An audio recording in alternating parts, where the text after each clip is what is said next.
Sobat Himepa, kembali lagi dengan Himi dan Epa. Welcome back di video pembelajaran Himepa. Kali ini materi terkait perilaku produsen dengan pemateri Karetno Ajeng Sugesti. Jangan lupa cek deskripsi video untuk lihat file full materi yang disampaikan ya. Happy watching!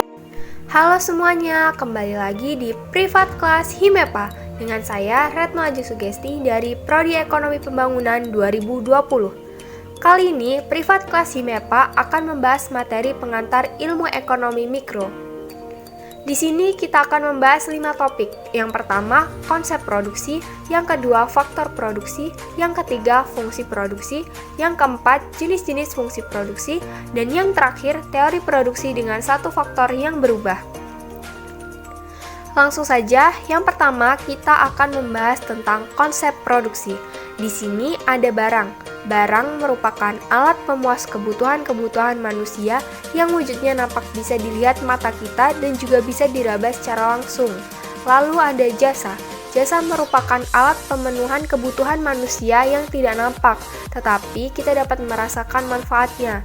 Lalu yang terakhir ada barang ekonomi. Barang ekonomi adalah sejumlah barang yang diperoleh oleh seseorang di mana dalam memperolehnya diperlukan dengan pengorbanan tertentu. Teori produksi dalam suatu ilmu ekonomi dapat dianalisis dan dibedakan menjadi 2 pendekatan, antara lain 1. Teori produksi dengan satu faktor berubah. Suatu teori produksi dapat mendeskripsikan tentang hubungan di antara tingkat produksi suatu barang tertentu dengan menggunakan sejumlah tertentu tenaga kerja yang dipergunakan dalam menghasilkan berbagai jenis tingkatan produksi barang yang dimaksud. 2. Teori produksi dengan 2 faktor berubah. Teori ini menggambarkan tentang bagaimana hubungan di antara berbagai tingkat produksi satu barang dengan menggunakan 2 macam faktor produksi tertentu, misalnya tenaga kerja dan modal, di mana kedua faktor produksi tersebut dapat diubah dan dipergunakan untuk menghasilkan berbagai tingkat produksi barang dan jasa yang diinginkan. Prinsip kegiatan produksi yang dilakukan oleh seorang produsen dalam pendekatannya dibedakan menjadi 3 bagian pokok, antara lain 1. Periode jangka pendek. Waktu yang dipergunakan sangat pendek, sehingga dalam periode ini produsen hanya menggunakan faktor produksi atau input yang tetap. Teknologi yang digunakan dalam proses produksi jumlahnya tidak berubah sama sekali atau konstan, dan hanya dengan satu siklus maka produksi dapat diselesaikan. Yang kedua, periode jangka panjang. Dalam proses produksi menggunakan faktor atau input variabel, dengan kata lain tidak menggunakan input tetap lagi. Teknologi yang dipergunakan dalam proses produksi masih tetap atau konstan. Yang ketiga, periode jangka sangat panjang.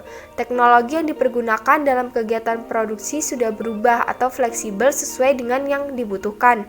Sudah tidak hanya membicarakan mengenai satu fungsi produksi.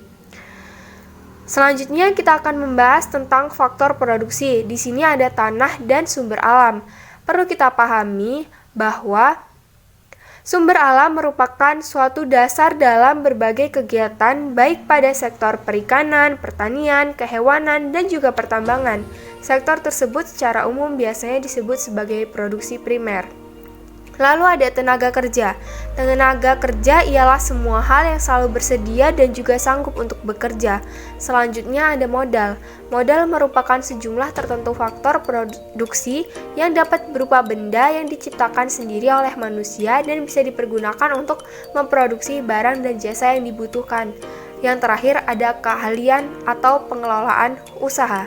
Dalam hal ini, keahlian atau pengelolaan usaha dapat meliputi kemahiran seseorang dalam melakukan koordinasi terhadap berbagai faktor produksi atau sumber daya yang tersedia secara efektif dan efisien. 3. Fungsi produksi.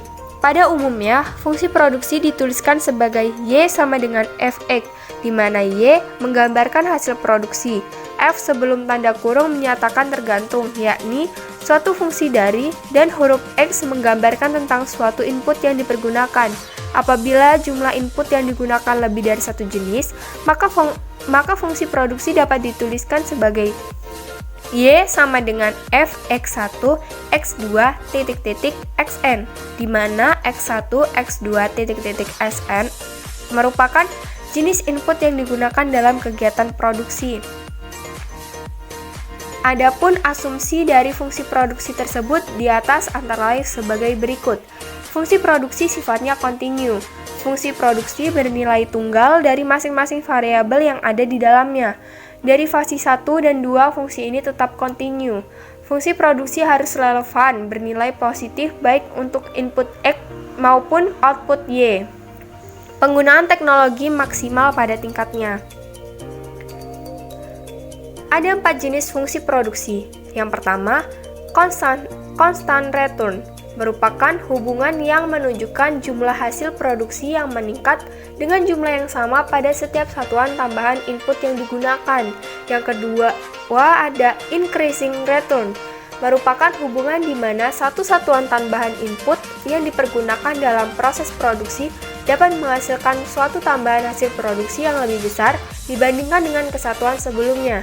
Yang ketiga ada decreasing return, merupakan suatu hubungan di mana suatu kesatuan tambahan faktor produksi atau input yang dipergunakan dalam proses produksi bisa menghasilkan suatu kenaikan hasil produksi yang lebih kecil dari satu kesatuan sebelumnya. Yang kelima, teori produksi dengan satu faktor yang berubah. Suatu teori produksi yang sangat sederhana hanya menggambarkan mengenai hubungan di antara tingkat produksi suatu barang tertentu hanya dengan jumlah tenaga kerja yang dipergunakan dalam proses produksi dalam rangka menghasilkan tingkat pada produksi tertentu. Pada analisis itu dapat dibuat perumpamaan bahwa faktor produksi yang lain jumlahnya dianggap tetap atau tidak mengalami perubahan atau konstan.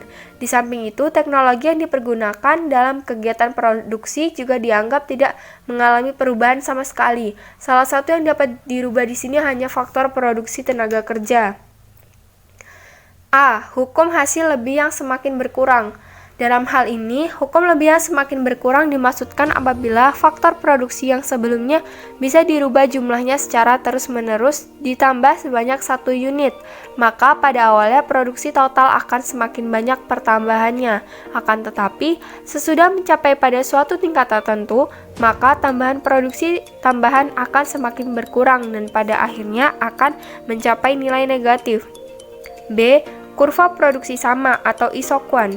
Apabila dimisalkan seorang pengusaha ingin melakukan kegiatan produksi suatu barang tertentu sebanyak 2000 unit, dalam memproduksi barang tersebut dia mempergunakan tenaga kerja dan modal, di mana penggunaan antara keduanya bisa dipertukarkan.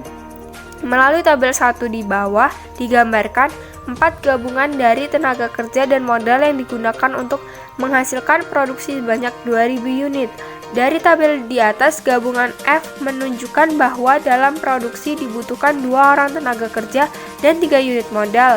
Gabungan G menggambarkan bahwa yang dibutuhkan 3 tenaga kerja dan 2 unit modal. Ini merupakan contoh kurva isokuan. C. Garis biaya sama atau isokos. Ada beberapa hal yang dibutuhkan untuk menentukan garis anggaran sama atau isokos, antara lain sebagai berikut. 1. Harga dari faktor produksi yang dipakai. 2. Jumlah uang yang telah tersedia untuk membeli faktor produksi atau input yang dibutuhkan selama kegiatan produksi. Ini merupakan contoh gambar dari garis isokos. Sekian pembahasan materi dari saya, mohon maaf bila ada salah kata. Terima kasih dan sampai jumpa. Semoga video pembelajaran ini bermanfaat ya. See you on the next video.